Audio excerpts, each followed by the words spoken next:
कीर्तन कितपत समजेल माहिती नाही, पण अभंगाच्या पहिल्या लाईन मध्ये मी तुम्हाला सांगेन, आपुला तो एक देव करुणी घ्यावा, तेने विना जीवा सुख नव्हे. नाही पूर्ण अभंग सोडवताला हरकत नाही, पण तुमच्या जीवाला सुख नक्की लावून मी घरी निघून जाणार आहे का.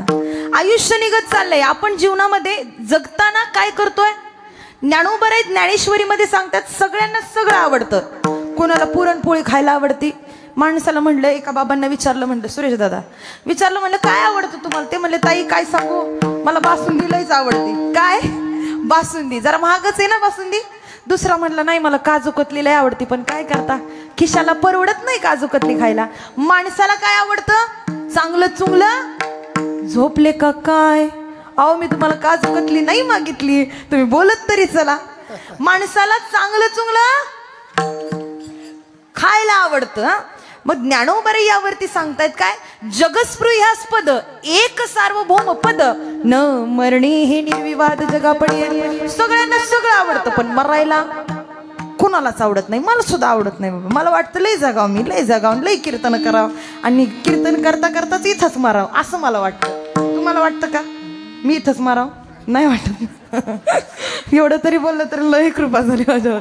ऐका, म्हणजे सगळ्यांना सगळं आवडतं पण मरण कुणाला आवडत नाही. महाराज सांगतात न मरणे हे निर्विवाद जगापडी. पण संतांचं या उलट आहे. संत काय म्हणतात, आम्हाला मरायला कधीही मरण येऊ द्या आमच्यावरती, आम्ही घाबरत नाही. काय सांगतात, मरण माझे मरून गेले गेले, मरण माझे मरून गेले. हरी बोल. मरण माझे मरून गेले, मरण माझे मरून गेले, मरण माझे मरून गेले, मरण माझे मरून गेले. हरी बोल. मरण माझे मरून गेले, मरण माझे मरून गेले. मज केले आमर, आमर मज केले आमर. मज केले आमर, मज केले आमर. मरण माझे मरून गेले, मरण माझे मरून गेले. मरण माझे मरून गेले, मरण माझे मरून गेले. मरण माझे मरून गेले, मरण माझे मरून गेले.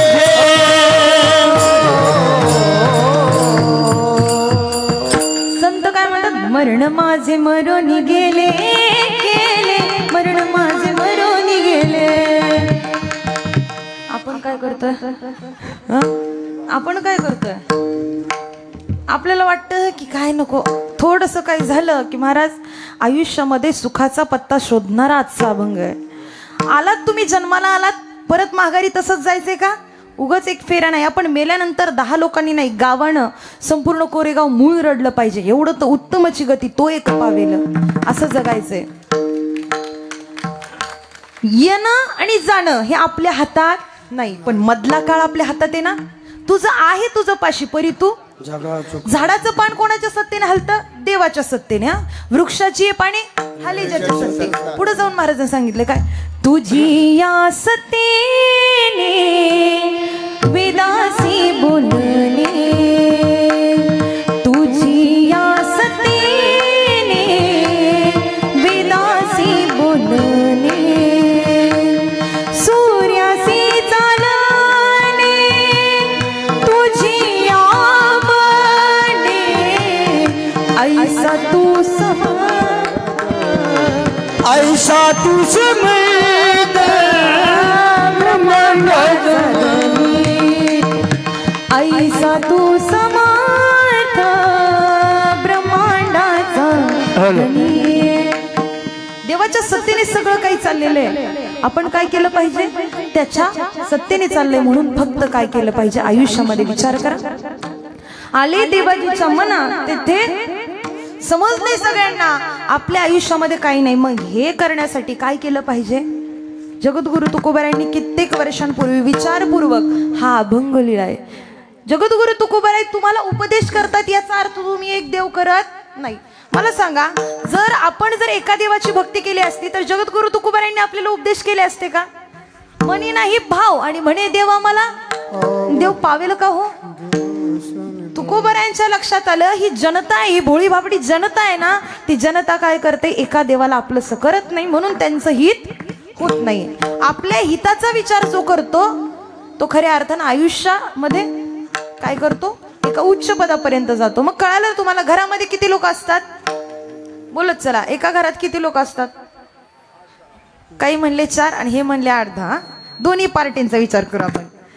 4 म्हणले ते हम 2 हमारे 2 आणि बुड्ढा बुड्ढी को, हा, आणि इकडं आहे ते हम 2 हमारे 2, बुड्ढा बुड्ढी नातवंड सगळीच आहेत. म्हणजे असं आपलं काय असतो, कुटुंब असतं. या कुटुंबामध्ये आजीचा सोमवार असतो, बाबांचा मंगळवार असतो, कोणाचा बुधवार तर कोणाचा गुरुवार, परत सुनबाईची चतुर्थीच असते मध्ये. म्हणजे सांगण्याचा भाव लक्षात घ्या. सोमवार आलं की काय, शिवभोळा चक्रवर्ती. हा बघा, सोमवार आले की शंकराची भक्ती केली जाते. शंकर महादेवांना बेल फूल वाहिले जातात. एवढा उपास तपास. त्यांनी मला प्रश्न केला, ताई देव पावतो, मग देव आहे का, देव भेटतो का? आम्हाला तर कधी दिसला नाही. बरोबर का नाही सिस्टीम वाले दादा, तुम्हाला भेटला का कधी देव? नाही भेटला, मला सुद्धा नाही भेटला. पण ऐका, मी त्यांना सांगितलं, देव अनुभवायची गोष्ट आहे, देव बघायची गोष्ट नाहीये. तर म्हटलं, मग तुम्ही सांगताय ना, माझी आई आजारी होती त्यावेळेस का तुमचा देव आला नाही? आता ह्याच्या पुढे काय डोकं फोडतं का? मला सांगा बाबा, तहान लागल्यावर विहीर खोदतो का विहीर आधीच खोदून ठेवतो? आधीच ना, का तुमच्या तसं विहीर तहान कोणी म्हणलं का पाणी प्यायचं, मग विहीर खोदायला नाही ना सुरुवात करत, तर ती पाणी पाणी करून असं. मग एवढं तर कळते आपल्याला, तहान लागल्यावर विहीर नाही खोदत, आधीच विहीर बांधलेली असती. मग त्यांना मी सांगितलं, बाबा उदाहरण दिलं विहिरीचं. म्हटलं मला सांगा, तुम्ही तहान लागल्यावर विहीर खोदता का विहीर अगोदरचीच खोदलेली? नाही म्हणले ताई पहिलेच. मग मला सांगा, आई आजारी, तुम्ही केव्हा देवाच्या दर्शनाला गेला? हा म्हणले आईला ऍडमिट केलं गेलं. एरवी कुठं टाइम असतो आमच्याकडं, मला 24 तास ऑन ड्युटी, 24 तास मी काम करतो. कशाला देवाला हात जोडायची, आमच्यावरती वेळ आहे, कशाला आम्ही देवाला दिवा लावू, कशाला अगरबत्ती लावू? मला सांगा, देव पावेल का? जर तुमची आई आजारी असल्यावर तुम्ही दर्शनाला गेलात तर देव पावेल? एका ठिकाणी खूप सांगितलेलं आहे, सुंदर ऐका. एका ठिकाणी वर्णन केलेलं आहे, डगमग डोली माझी पाण्यावर नावरे, डगमग डोली माझी पाण्यावर नावरे, पंढरीच्या पांडुरंगा बिगी बिगी धावरे, डगमग डोली माझी पाण्यावर नावरे, पंढरीच्या पांडुरंगा बिगी बिगी धावरे. स्वर द्या फक्त, म्हणजे ऐकायला भेटेल का आपल्याला? भेटेल? असा देव आपल्याला भेटणार आहे का? म्हणून सांगण्याचा प्रयत्न केला. खरंय आम्हाला समजलं की अगोदरपासून देवाची भक्ती केली. तुम्ही जर एकाच देवाला आपलंसं केलं तर तो देव तुमच्यासाठी लगेच निघायला तयार आहे. आता तुम्ही एकाच महाराजांना फोन केला, अर्चना महाराज आले की नाही, आले की नाही, तुम्ही 10-12 महाराजांना फोन केले, त्यातला एकही येत नसतो. बरोबर का नाही? ज्याचं पत्रिकेत नाव आहे तोच महाराज कीर्तनाला हजर. म्हणजे ज्याला माहिती आहे ज्या ठिकाणी गेल्यानंतर ना भगवंताची प्राप्ती होणार आहे, तो त्या ठिकाणी जाणार. देव सगळे निघायला तयार आहेत, पण ह्यांनी व्यवस्थितपणे एकाच देवाची भक्ती केली नाही, म्हणून कोणी त्याच्या मदतीला धावणार नाही. ऐका पुढं, आपण या उलट करत राहतो, म्हणून भगवान परमात्मा आपल्या जवळ येत नाही. 2 सख्खे भाऊ होते. सख्खे भाऊ बघा, तुम्ही बोलले बरं का, सख्खा भाऊ पक्का वैरी. मी नाही बोलले, तिकडच सांगते, मी तुला सांगत नाही. म्हणजे 2 भाऊ होते. एक भाऊ मोठा होता, ऑफिसर होता, आणि छोटा भाऊ कीर्तनकार होता. ऐका, मोठा भाऊ देवपूजेला बसलाय, देवाची भक्ती करतोय, आराधना करतोय. छोटा भाऊ मोठ्या भावाकडे गेला, दादा मला तुझ्याशी थोडंसं महत्वाचं बोलायचंय. या ठिकाणी कोरेगाव मूळच्या ठिकाणी थोडीशी जागा विकत घ्यायची, त्या जागेसंदर्भात मला तुझ्याशी थोडंसं वार्ता करायची. दादा ये ना बाहेर. मध्ये थांबलेले चोपदार दादा ते म्हणले, थांबा, त्यांची पूजा चाललेली आहे, पूजा झाल्यावरती आपण तुमच्याशी बोलूया म्हणले सविस्तर पद्धतीने. मोठा ऑफिसर भाऊ आलेला आहे, पूजा करतो. पहिले गणपती बाप्पाची पूजा सुरू केली. हळूच महाराज असणारा छोटा भाऊ अगदी माझ्यासारखाच हुशार होता. त्यांनी हळूच डोकून बघितलं, झाली की नाही पूजा. म्हणला, मी महाराज असून एवढ्या वेळ लावत नाही पूजेला, आणि ह्यो कस काय एवढ्या वेळ पूजा करतोय काही समजेना.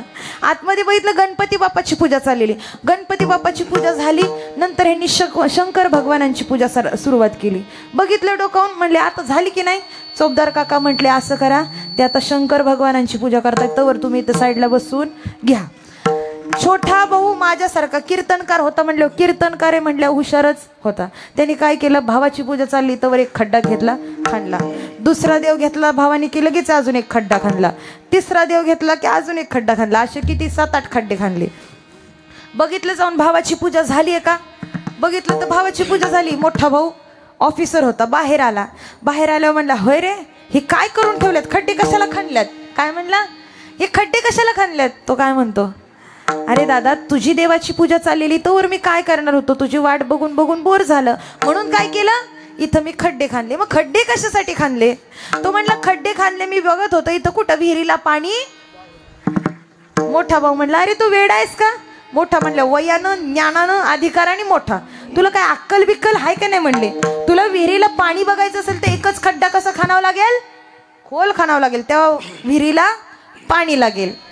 छोटा भाऊ हसला, महाराज होता, हसला आणि त्या ठिकाणी सांगतोय, अरे दादा तू मला सांगतो तू वयानं ज्ञानानं अधिकाऱ्याने मोठा आहे ना, जर तुला देवाचीच प्राप्ती करून घ्यायची, देवच आपलंसा करायचा, तर तुला काय करावं लागेल, एकाच देवाची भक्ती करावी लागेल. एकाच देवाची भक्ती केली तर तो देव तुझा काय होईल, आपलासा होईल. हेच महाराज अभंग. आपला तू एका प्रेम करून घ्यावा, आई आपला तुझे काय प्रेम करून घ्यावा, आपला तुझे करून घ्यावा, आपला तुझे करून घ्यावा.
क्या बात आहे, जोरदार टाळ्या सांगावं लागतं का हो.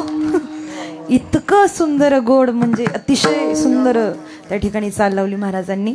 आपुला तो एक देव करुणी घ्यावा, तेने विना जीवा सुख नाही. आयुष्यामध्ये तुम्हाला सुखाची प्राप्ती करून घ्यायची. किती इथं बसलेले किती जण दुःख आहेत सांगू का पटकन, मला सगळ्यांच्या चेहऱ्यावर कळतं बरं का, कोणाच्या चेहऱ्यावर सुख आहे कोणाच्या चेहऱ्यावर. हा सगळं कळतं. इथं बसलेल्यापैकी सगळ्यांच्या चेहऱ्यावर कळतं कोण कोण कीर्तनाला बसलेल्यापैकी तंबाखू खाते हे मला लगेच कळतं. सांगू का? नको जाऊन द्या, परत तुम्ही चिडताना गाडी बिडी अडवायचं. म्हणजे आपल्या चेहऱ्यावर आपला भाव समजतो, बरोबर ना. इथं सगळ्यांच्या चेहऱ्याकडे बघून वाटतं इथं कोणी तंबाखू खात नाही बरं का. अतिशय सुंदर पद्धतीने जगायचंय, पण हे जगण्याकरता काय करायचंय? आयुष्यामध्ये जर सुंदर पद्धतीने तुम्हाला जीवन जगायचंय ना दादा, तर त्याला एकमेव पर्याय तुकाराम महाराज तुम्हाला सांगतायत, विनंती करतायत, मायबापानो आयुष्यामध्ये जन्माला आलात ना, हा फेरा असाच चुकवू नका. एक काम करा, आपुला तो एक देव करून घ्यावा. एका देवाला आपलंच करा, आपल्या जवळ घ्या, त्यांना नामस्मरण करा. आपल्या आयुष्यात संकट आली ना, मग देवाकडे धावा नाही करायची. ऐका, ज्या वेळेस तुम्ही पंढरीच्या पांडुरंगाच्या दर्शनाला जाल ना, किती वेळा तुम्ही देवाला पाहिलंय, किती वेळा तुम्ही त्याचं डोळे तुम्ही घ्या रे सुख आणि पहा विठोबाचे मुख पाहिलं का? गेलोय पंढरपूरला, बघा बाबा, उगच तिथं बाहेर ठेवलेले असतात सगळं काही. आपण फूल घेतो, नारळ घेतो, सगळं घेतो, ताट घेऊन देवाला दर्शनाला जातो. बघा भगवंत काय सांगतो, पत्रम पुष्पम फलम तोय. पान नको, फूल नको, काही नको, मला काय पाहिजे? निष्ठावंत भाव भक्ताचा. पण या ठिकाणी सगळी निष्ठा निष्ठित झाली आहे. देवाला जे पाहिजे ते देवापर्यंत भेटत नाहीये. देवाला काय पाहिजे? देवाला तुम्हाला भक्तीनं भावानं त्याला शरण जा. भक्ती भावे आम्ही बांधिलास गाठी, भक्ती भावे आम्ही बांधिलास गाठी, भक्ती भावे आम्ही बांधिलास गाठी, भक्ती भावे आम्ही बांधिलास गाठी, साधवितो हाटी या रे कोणी, साधवितो हाटी या रे कोणी, साधविले हाटी या रे कोणी, साधविले हाटी या रे कोणी, दुःखाची आपेट गाठले दुकान, मांडियले वान राम नाम, सुखाची आपेट मांडिले दुकान, गाठले राम नाम. भक्तीनं भावानं शरण गेला तर देव तुमच्यासाठी यायला तयार होतो. पण ती भक्ती प्रेम सुख नेणवे आणिक पंडित वाचुका ज्ञानी यांचे. भक्तीनं भावानं त्या भगवंताला शरण जा. आपण पंढरपूरच्या पांडुरंगाचं दर्शन घ्यायला जातो, ताट घेऊन जातो, पण बघा ना, ते फुलं देतो, ते नारळ देतो, पेढे देतो, ठेवायचंय देवाला. आपली श्रद्धा आहे, देवाला द्यायचंय. पण देण्यासाठी आपण गेलोय, पण देता देता भगवंताला पाहायचं राहून गेलं. आणि तोपर्यंत पोलीस आले, चला पुढं, चला पुढं. राहिलं की हो, एवढी लाईन लावून पंढरीच्या पांडुरंगाचं दर्शन घ्यायला गेलो, राहिलं की हो देवाला बघायचं. किती सगुण साकार असणारं रूप आहे त्या भगवंताचं. स्वर द्या फक्त, फक्त स्वर द्या. इतकं सगुण साकार असणारं रूप, पण आम्ही डोळ्यांनी पाहिलं नाही. किती सुंदर रूप आहे त्या भगवंताचं. सुंदर ते ध्यान उभी विटेवारी, सुंदर ते ध्यान उभी विटेवारी, करकटावारी, करकटावारी ठेवूनिया, सुंदर ते ध्यान उभी विटेवारी, सुंदर ते ध्यान. इतकं सगुण साकार असणारं रूप त्या भगवंताचं दादा. आणि त्या भगवंताच्या रूपाकडे पाहायला आपल्याला वेळ नाहीये. अहो, आज तुम्ही एवढे जण कीर्तनाला आलात ना, खऱ्या अर्थानं आपलं काहीतरी बहुत सुकृतांची जोडी. आणि म्हणून विठ्ठली माझा एवढा घसा बसलाय तरी पण माझ्याकडून भगवान पंढरीचा पांडुरंग परमात्मा हे सेवा करून घेतोय. करविल तैसी केली कटकट वाकडी का नीट देव जाणे. मगाशी आमचे सुरेश भाऊ आमच्या गाडीत आले, त्यांना विचारा घशातनं आवाज सुद्धा निघत नव्हता. ही जागा एवढी पवित्र आहे, आपला भारत देश एवढा पवित्र आहे, नव्हे नव्हे तर संतांची मांदी आळी आहे ही. मी तर म्हणते आज या जगामध्ये संत होते म्हणून आपण जिवंत आहे. आपण कोणामुळे जिवंत आहे? संतांमुळं जिवंत आहे. कारण की त्यांची वचनं, त्यांचे अनुभव आपल्याला जगायला भेटतायत. वागायचं कसं, बोलायचं कसं आणि जीवन जगायचं कसं हे कोणी शिकवलं आपल्याला? संतांनी. त्यांच्यामुळं आपण जिवंत आहे. आग लगी आसमान में, आग लगी आसमान में झरझर गिरे अंगार, आग लगी आसमान में झरझर गिरे अंगार. अगर संत न होते इस दुनिया में, अगर संत न होते इस दुनिया में तो जल जाता है संसार, जल जाता है संसार. आपला अभंग आहे, आपुला तो एक देव करून घ्यावा. ऐका, मी पुन्हा पुन्हा सांगते, पुन्हा पुन्हा अंडरलाईन करून तुम्ही लक्षात घ्या, हायलाईट करा ते वाक्य. आपल्या आयुष्यात एक देव केला तर काय होतं? आज मी तुमच्या पुढे बोलते ना, अनेक अनुभव आले. सकाळ संध्याकाळ कीर्तन केलं, हे पण मशीनच आहे ना. जसं लाईट गेली तशी ह्या शरीरात लाईट जोपर्यंत जिवंत आहे तोपर्यंत आपण चालणार आहे. जोपर्यंत लाईट आहे तोपर्यंत आपण चालणार आहे. एकदा का लाईट संपली की मग महाराज सांगतात एका ठिकाणी काय, आपल्याकडे जोपर्यंत हात पाय तोपर्यंत त्या भगवंताचं नामस्मरण करा. मग नंतर आहेच की काय, पांगुळ झालं देवा नाही हात न पाया, काहीच नाही मग शिल्लक. खाली काय म्हणजे मी अक्षरशः सांगण्याचा अनुभव की आजचा अभंग आपुला तो एक देव या कीर्तनाच्या माध्यमातून घरी जाऊन बघा. घरी गेल्यावर देवाऱ्याच्या पुढे 5 मिनिटं बसा महिला मंडळ.